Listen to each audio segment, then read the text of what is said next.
Where do I look? I think I look there. Hi everyone, so this is my first Friday Reads video for 2021. I don't think I mentioned this actually in my 2021 goals video, but you know how companies have fiscal years and things like that? Like a year isn't actually a year? I realized that I have an Onyx Pages year. The Onyx Pages year begins in February and it ends in November. Why?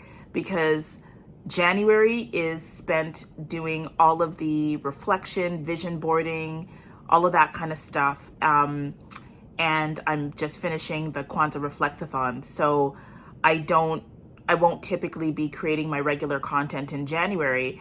And then December is my end of year Kwanzaa time, wrapping up at work time. And so for most of December, I don't do a lot of my regular content, which only leaves February to November inclusive for my regular things. So in the interest of being gentle with myself and also following my rhythms, everything that I'm going to start will start in February and it'll end in November. And then December and January will be sort of like recovery, rest and reflection months, catch-up months, things like that. So Happy New Year is basically what I'm saying.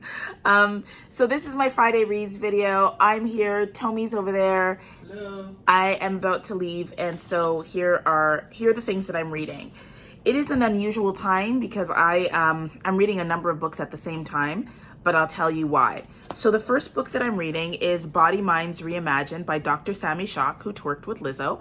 I met Dr. Shock at WizCon in 2018. WizCon is a science fiction convention, for a feminist science fiction convention, and Dr. Sami Shock was talking about this book. Body Minds Reimagined talks about disability, race, and gender in Black women's speculative fiction. It is a phenomenal read. It is full of information. It is taking me it's taking me a while to go through it, but I just finished chapter 1, which talks about it reads Kindred through a lens of disability theory and also Black feminist theory, and Dr. Shock talks about disability as metaphor and then the material experience of disability.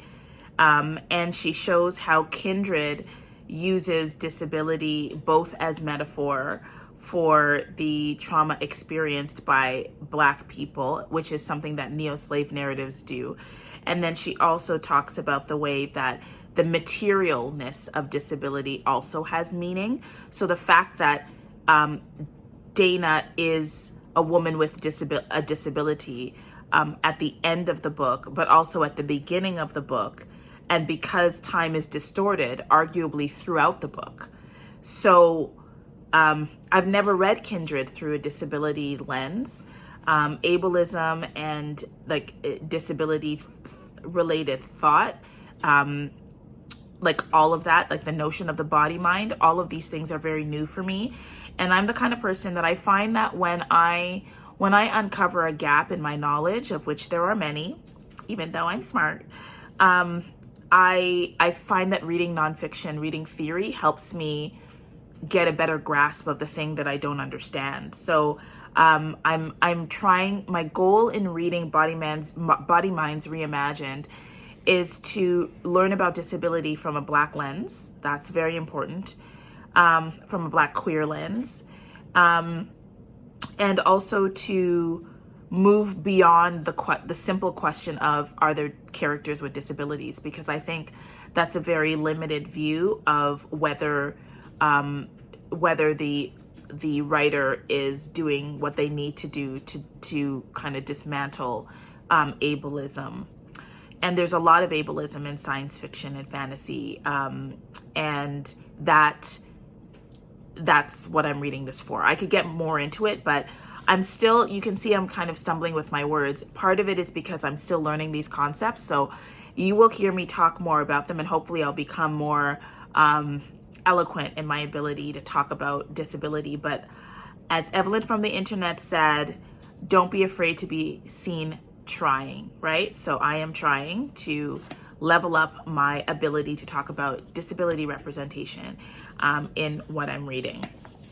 So there is that. The other book that I'm reading very slowly is Toronto 23. This is a collection of short speculative futurist works. And it is written by a group of people, some Indigenous, some Black, some non-Black, people of color, and some white writers.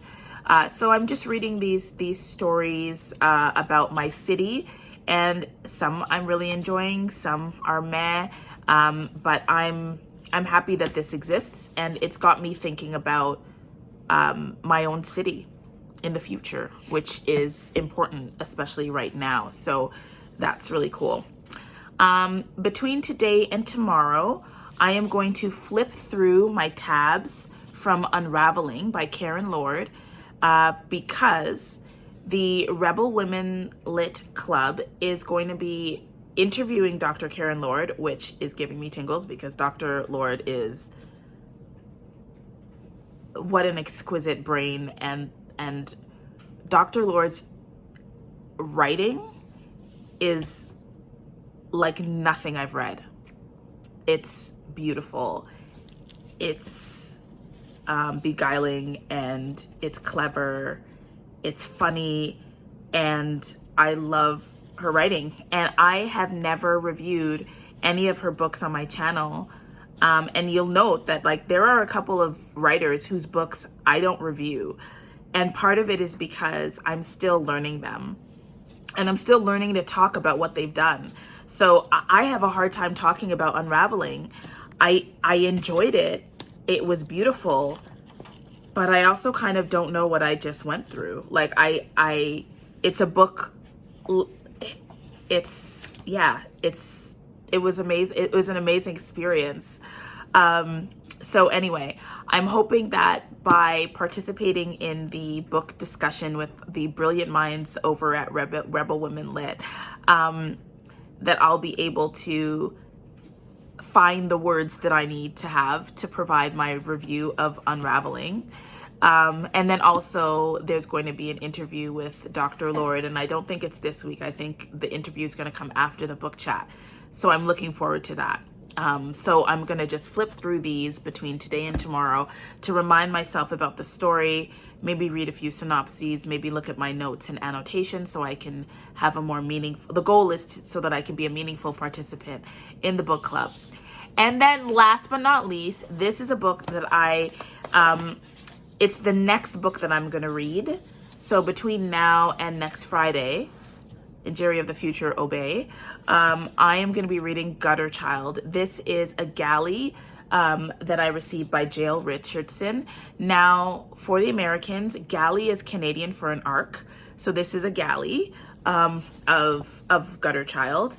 Gutter Child, it is a new release, and it was written by a Black, she's not from Toronto, but a Black author. I think she's from the Peel region. And it's speculative fiction centering a Black person. I will read the back because I have tried not to hear too much about it. Like I even watched the release, and the release is actually up. I'll put a link to another stories bookshop, the link to the launch. So, a fierce and illuminating debut about a young woman who must find the courage to determine her own future and secure her freedom. Set in an imagined world in which the most vulnerable are forced to buy their freedom by working off their debt to society, Gutter Child uncovers a nation divided into the privileged mainland and the policed gutter. In this world, Elmina Dubois is one of only 100 babies taken from the gutter and raised in the land of opportunity as part of a social experiment led by the mainland government.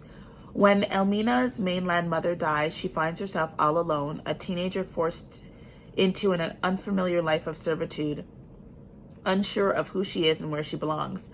Elmina is sent to an academy with new rules and expectations where she befriends gutter children who are making their own way through the system in whatever way they know how. When her life takes another unexpected turn, Elmina will discover that what she needs more than anything may not be the freedom she longs for at all. Richardson's Gutter Child reveals one young woman's journey through a fractured world of heartbreaking disadvantages and shocking injustices. Elmina is a modern heroine in an altered but all too recognizable reality who must find the strength within herself to forge her future and defy a system that tries to shape her destiny. So interesting, there's no mention of like race or anything like that. And I believe that the gutter versus mainland is a metaphor for maybe black, white, I don't know. But I'm very much looking forward to reading this book and hopefully getting an opportunity to learn more about Jael Richardson, learn more about her perspective, and to run this through the 7 calorie shell rating system. So I am pretty excited about that. Anyway, I'm done, gotta go. If you have read this all the way to the end, tell me. Yeah. Sorry for interrupting you. If they've watched, not read, if you've watched this all the way to the end, what should they? Thunderbolts. And thank you, babe. And always remember to read with purpose. And while you're doing that, tell me what you're reading purposefully. That would be really great. Bye, everyone. Have a great Friday, and I will see you. Oh, some announcements. Tomorrow, Chloe from Thistle and Verse is, I think it's this, I don't know if it's tomorrow, this weekend. Chloe from Thistle and Verse, and I want to say, I don't know who the other person is, but they'll be talking about The Killing Moon by N.K. Jemisin. Secondly, the Rebel Women's Book Club, they're going to be talking about Unravelling and Karen Lord. Third, which I'm going to put a lot of like pizzazz around, Black Prose Club is doing their it's Black History Month, but also like the thing that I love about Black Prose Club is how intentional they are about what they're doing and why they're doing it. And there are going to be panels for all of February. I'll be on one of them. And they'll be talking about things like romance, Afro science fiction future. It'll be tomorrow's, I think it's tomorrow, either tomorrow, yeah, it's every Saturday. So tomorrow's panel is going to be about unsung booktubers. So there's just going to be a lot of really important conversations. And I would recommend that you set out in your calendar to attend all of them, because when there are panels over time, what ends up happening is that you'll find that there's a thread of conversation that will flow through all 4 panels, even if the panels themselves are about different things. So for example, I don't really read romance. I don't. But I think there's definitely value in going to the romance panel to hear folks talk about romance, why it's important, so that maybe I might gain my appreciation of romance in the science fiction that I'm reading. But also, in a world where it's hard to find love for Black people sometimes, reading books about Black people's loving each other can be really healing. So I'm curious to see what that panel is going to be about. So anyway, the Black Book Summit is happening all of February. There's some great panels, awesome graphics that show you who's going to be speaking on the panels. The panels will be hosted by Oshale from Oshi Reads, who's an OG booktuber, who comes with the sugar and sweet. She can be sweet and she can be salty, and she is always brilliant and intelligent. And I love listening to her put things to words. So if just for the melody of her voice and her thoughts rolling out of her mouth, you should definitely check out all of her panels. And you know, my girl Brittany is going to be facilitating the other 2 panels. Brittany, as you know, I talk about her a lot on my channel. She's somebody I have a high degree of respect and admiration for. She's thoughtful. She's also an OG booktuber. She's so creative and enterprising, and her ability to make the unseen political dynamics of our world recognizable and easy to parse is phenomenal. She is fire, and she's going to be one of the facilitators for the panel. So I'm looking forward to the Black Book Summit. Those are your announcements. read with purpose. Have a wonderful day. Talk to you soon.